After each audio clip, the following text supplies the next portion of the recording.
Hello guys, हम आपसे मुखातब हैं GLB रेडियो प्लेटफॉर्म से। यहाँ आपके साथ होगी आपकी होस्ट हादिया, जो आपको daily latest and fresh information देगी about technology, health, beauty, children education and breaking news.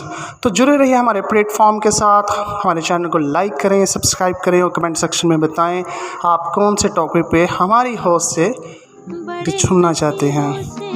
Thank you.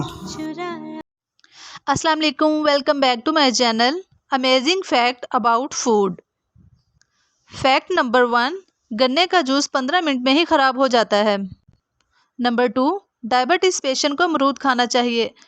अमरूद डायबिटीज़ को कंट्रोल करता है। नंबर 3, पाइनएप्पल खाने से जोड़ों के दर्द में आराम मिलता है। नंबर 4, इंसान खाने के लिए हर सेकंड 1776 जानवरों को मार डालता है। नंबर 5, रोज़ाना अखरोट खाने से ब्रेस्ट कैंसर का खतरा कम होता है।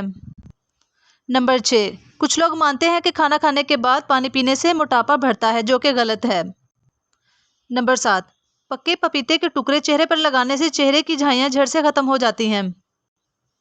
नंबर 8, पालक खाने से खट्टी डकारों यानी एसिडिटी को कम किया जा सकता है। नंबर 9, केले के पेड़ में इतना फाइबर होता है कि इससे कपड़ा बनाया जा सकता है। पिस्ता दरअसल एक ड्राई फ्रूट नहीं बल्कि एक फल है।